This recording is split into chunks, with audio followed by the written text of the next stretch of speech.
నమస్కారం ప్రజలారా, మా యూట్యూబ్ ఛానల్. నా పేరు రాజు. విశాఖ స్టీల్ ప్లాంట్ తెలిసే ఉంటుందండి.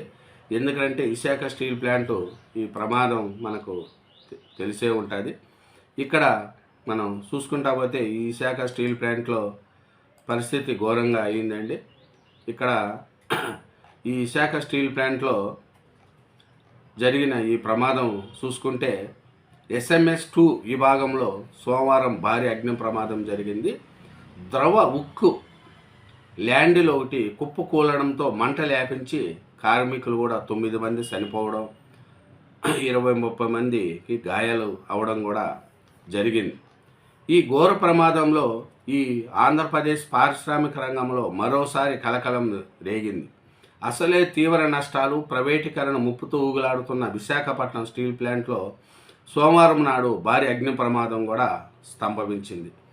ఇది ఏమిటంటే ఈ ప్రమాదము సంభవించినప్పుడు సుమారు 1600 డిగ్రీల సెల్సియస్ అత్యధిక ఉష్ణోగ్రతతో కూడిన ద్రవ ఉక్కును తరలిస్తున్న ఒక భారీ ల్యాండిల్ నుంచి హాట్ మెటల్ బకెట్లు ఒకసారిగా కుప్పకూలిపోయినాయి.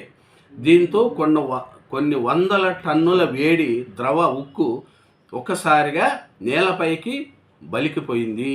ఈ విపరీతమైన వేడి ద్రవం అక్కడ పనిచేస్తున్న కార్మికులు పడడంతో పాటు ఆ ప్రాంతంలో ఉన్న విద్యుత్ కేబుళ్ళు, పవర్ లైన్లు, రైల్వే ట్రాక్ మౌలిక వసతులు పూర్తిగా దెబ్బతిన్నాయి. ఇది అక్కడ విశాఖపట్నంలో జరిగింది. దీని మీద ఇంకా రాజకీయాలు కూడా చూద్దాం. రాజకీయాలు ఏం నడిచినాయి ఏమనేది కూడా చూద్దాం. దీని మీద మన లోకేష్ గారు అక్కడికి వెళ్ళారు. విశాఖపట్నంలో జరిగిన వాళ్ళను కూడా చూశారు. అక్కడ అట్లాగే పవన్ కళ్యాణ్ గారు కూడా వెళ్ళారు. ఇంకా హోమ్ మినిస్టర్ అనిత గారు వెళ్ళారు. అందరూ కూడా వెళ్ళారు. ఆ కుటుంబ సభ్యులను ఓదార్చారు. అన్నీ మనకు తెలుసు. అక్కడ మరణించిన వారికి 25 లక్షలు, ఇంట్లో ఉద్యోగము, ఇంకా మౌలిక వసతులు అన్నీ కూడా రాష్ట్ర ప్రభుత్వం ఇస్తూ అని చెప్తుంది. అట్లాగే పవన్ కళ్యాణ్ గారు కూడా ఇది మాట్లాడుతూ 33 ఏళ్లలో ఇంతటి ఘోర ప్రమాదం చోటు చేసుకోలేదని, అక్కడ ప్రాణాలు కోల్పోయిన కార్మికుల కుటుంబాలకు ప్రగాఢ సానుభూతి కూడా తెలిపారు పవన్ కళ్యాణ్ గారు. ఇట్లా బాధితుల కుటుంబాలు అందరినీ కూడా ప్రభుత్వం ఆదుకుంటుందని లోకేష్ గారు కానీ పవన్ కళ్యాణ్ గారు కానీ చెప్పారు. తర్వాతే మృతుల పిల్లల భవిష్యత్తుకు సంబంధించి మొత్తం రాష్ట్ర ప్రభుత్వమే తీసుకుంటుందని, మీరు ఇబ్బంది పడకండి అని. ఎందుకంటే విశాఖ స్టీల్ ప్లాంట్ను ప్రైవేటీకరణ కాకుండా అడ్డుకునింది మేమే అని లోకేష్ గారు చెప్పడం, అక్కడ ఒక ఆయన కమ్యూనిస్ట్ ఆయన అడ్డుకోవడం వల్లనే ఇంతమంది ప్రాణాలు పోయినాయని లోకేష్ గారి మీద ఫైర్ అవ్వడం, దానికి లోకేష్ గారు సంబంధిస్తూ మీ కుటుంబంలో ఎవరైనా చనిపోయారా, మేము ప్రైవేటు పరం కాకుండా విశాఖ స్టీల్ ప్లాంట్ నిలబెడితే మీరు నా మీద ఫైర్ అవుతున్నారని లోకేష్ గారు ఆ కార్మిక నాయకుల మధ్య జరిగింది దుమారం కూడా మనకు తెలుసు. ఇదంతా జరిగిన తర్వాత జగన్మోహన్ రెడ్డి గారు కూడా అక్కడికి వెళ్ళారండి. ఎక్కడికి? విశాఖ స్టీల్ ప్లాంట్కి వెళ్ళారు. అక్కడ వెళ్ళి బాధ్యతలను కూడా చూశారు, ఓదార్చారు. అక్కడ మన జగన్మోహన్ రెడ్డి గారు ఏం మాట్లాడారు ఏమనేది కూడా ఒకసారి మనం చూద్దాం. కోటి పరిహారం ఇవ్వాల్సిందే. ఎందుకంటే విశాఖలోని కిమ్స్ ఆసుపత్రిలో చికిత్స పొందుతున్న వాళ్ళను కూడా జగన్మోహన్ రెడ్డి గారు చూశారు, ఓదార్చారు, అన్నీ చేశారు. వాళ్ళకు ఒక్కొక్కరికి ₹1 ఇవ్వాల్సిందే అని జగన్మోహన్ రెడ్డి గారు డిమాండ్ చేస్తున్నారు. లేదంటే మా ప్రభుత్వం వచ్చిన తర్వాత ఇస్తాము అంటారు. అన్నిటికీ జగన్మోహన్ రెడ్డి గారు ఒక్కరికి ₹1 ఇవ్వడు. ఆయన పేద ప్రజలకు చచ్చిపోయినా ఇందా ఈ 50 లక్షలు తీసుకో, ఈ 10 లక్షలు తీసుకో, ఇందా ఈ 2 లక్షలు తీసుకో అని ఆయన చేతి గుండా ఒకటి కూడా ఇవ్వరు. మా ప్రభుత్వం వచ్చే ఇస్తామంటారు. రైతుల దగ్గరికి పోతే మా ప్రభుత్వం వచ్చిన తర్వాత మీకు ఇస్తామంటాడు. కానీ అధికారంలో ఉన్న జగన్మోహన్ రెడ్డి గారు వాళ్ళ దగ్గరికి పోయినప్పుడు ఇందా ఈ ₹1,00,000 చూసుకోండి, ఇందాక 50,000 తీసుకోండి అనే మాట జగన్మోహన్ రెడ్డి గారి నోటి గుండా రాదు. విజయవాడలో వరదలు వచ్చి కొట్టుకుపోతుంటే కూడా అక్కడ పోయి బురద రాజకీయాలు చేసినాడే తప్ప ఒక్కరికి ₹1 ఇవ్వడు. ఎక్కడ వినా జగన్మోహన్ రెడ్డి గారు రెచ్చగొట్టే వ్యాఖ్యలే తప్ప ఒకరికి ₹1 ఇవ్వడు. ఆయన సొంత డబ్బులు ₹2 లక్షలు ఇవ్వచ్చు కదా చనిపోయిన వాళ్ళకు, అది ఇవ్వడు. మా ప్రభుత్వం వస్తుంది మీకు ₹1,00,000 ఇచ్చేస్తాను అంటాడు. మీ ప్రభుత్వం వచ్చేటప్పుడు అంతవరకు వాళ్ళకు మంచి చెడ్డ ఎవరు చూస్తారు? అది జగన్మోహన్ రెడ్డి గారి యొక్క. ఇంకా జగన్మోహన్ రెడ్డి గారు చుట్టూ కొంతమంది పేటీఎం వాళ్ళు ఉంటారు, గట్టిగా అరుస్తూ ఉంటారు, జగన్మోహన్ రెడ్డి గారు సీఎం కావాలి, జగన్మోహన్ రెడ్డి గారు సీఎం అని.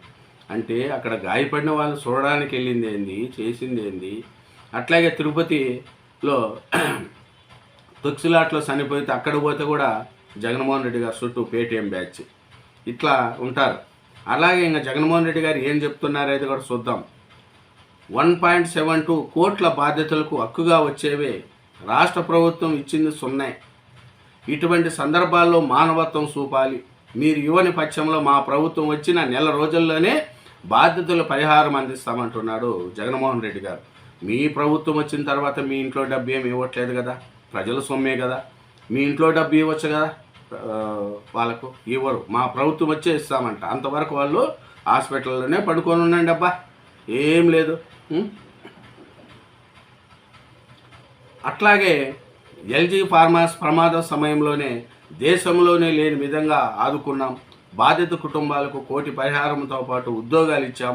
అదే తరహాలో ఇప్పుడు ఆదుకోవాలని ప్రభుత్వాన్ని డిమాండ్ చేస్తున్నాం.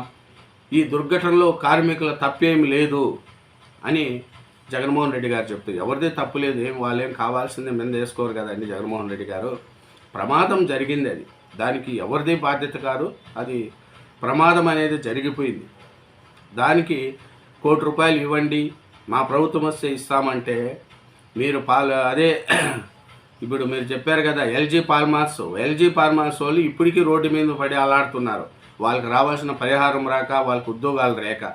మీరు వాళ్ళకు మాటలు చెప్పడం కాదు, వాళ్ళకి ఏమీ చేయలేదనేది కూడా ఇప్పుడు కూడా వాళ్ళు ఎల్జీ ఫార్మాస్ ఢిల్లీలో ఉండే వాళ్ళ ఆఫీస్ కాడికి వెళ్ళి 1500 వాళ్ళు ధర్నాలు చేసుకుంటూ ఇప్పటికీ వాళ్ళు కష్టాలు పడుతున్నారు.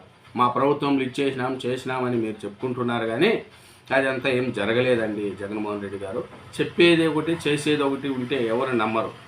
అట్లాగే లోకేష్ మాటలు వింటే ఇటువంటి మనుషులు కూడా ఉంటారా అనిపించింది.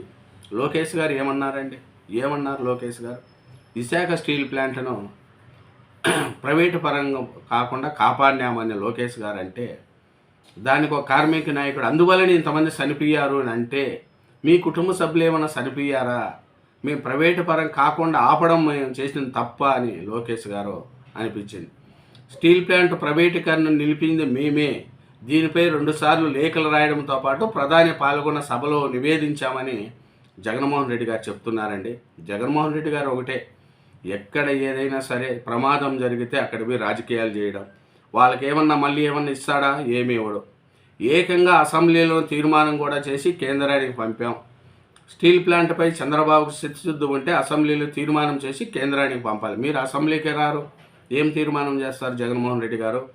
మీరు అసెంబ్లీకి రారు, 1 కోటి రూపాయలు పరిహారం ఇవ్వాల్సింది మంచిదే, తప్పేం లేదు. మీరు కార్మికులకు కోరడంలో తప్పు లేదు, కానీ మీ 5 ఏళ్ల పరిపాలనలో మీరు చేసింది ఏంది?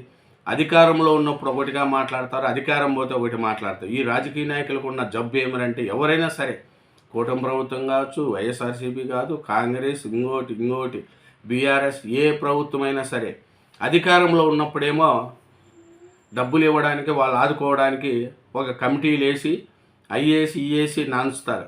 అధికారం పోగానే 1 కోటి రూపాయలు ఇవ్వండి, 2 కోట్లు ఇవ్వండి, 3 కోట్లు ఇవ్వండి, మా ప్రభుత్వం రాగానే ఇన్ని కోట్లు ఇచ్చేస్తాం, అన్ని కోట్లు ఇచ్చేస్తాం. అదే అధికారంలో ఉన్నప్పుడు ఇవ్వచ్చు కదా, అధికారంలో ఉన్నప్పుడు ఇవ్వరు. అధికారం పోయిన తర్వాత ప్రజల మీద ప్రేమ పెరిగిపోతుంది. ఎవరు చనిపోయినా మేము వస్తాం, మా ప్రభుత్వం వస్తే ఇట్లా చేసేస్తాం అంటారు. ఇప్పుడు తెలంగాణలో కేటీఆర్ గారు చూడండి, కాంగ్రెస్ ప్రభుత్వం ఇట్లా చేస్తుంది అట్లా చేస్తుంది అంటారు. మా ప్రభుత్వం రాగానే మీకు అన్నీ మంచి చేసేస్తాం అని చెప్తుంది. మరి ఎవరిని నమ్మాలా? కాబట్టి విశాఖ స్టీల్ ప్లాంటు ప్రమాద బాధితులకు జగన్మోహన్ రెడ్డి గారు ఓదార్చడం మంచిదే. 1 కోటి రూపాయలు ఇవ్వాల్సింది, అది మటుకు ఎవరైనా ఒప్పుకోవాల్సింది. ఏముంది చెప్పండి, ప్రాణాలు పోయారు, వాళ్ళ ప్రాణాలు తిరిగి రావు కదా, వాళ్ళ కుటుంబ సభ్యులను ఓదార్చే వాళ్ళు లేరు కదా, వాళ్ళ పిల్లలు రోడ్డు మీద పడతారు. 1 కోటి రూపాయల పరిహారం ఇవ్వాల్సిందే అని జగన్మోహన్ రెడ్డి గారు చేసిన దానికి అందరూ కూడా, కానీ రాజకీయం చేయడం తప్పు అనేది అనుకుంటున్నారు. ఎందుకంటే ఈ కేంద్రం నుంచి కూడా ఈ బాధ్యతలకు 5 లక్షల వరకు వస్తుందనేది కూడా తెలుస్తుంది. కాబట్టి బాధ్యతలకు కూటమి ప్రభుత్వం అన్ని విధాలా ఆదుకుంటూనే ఉంది. కానీ ఇంకా రాజకీయం చేయాల్సిందే కాదా అని జగన్మోహన్ రెడ్డి గారు అక్కడ పోయి రాజకీయం చేస్తారండి. ఇదేనండి జగన్మోహన్ రెడ్డి గారు కోటి పరిహారం ఇవ్వాల్సిందే అని విశాఖ స్టీల్ ప్లాంట్ ప్రమాద బాధితులకు జగన్మోహన్ రెడ్డి గారు ఓదార్చారు. Thank you very much. Channel subscribe చేయండి, వీడియోని లైక్ చేయండి. Thank you.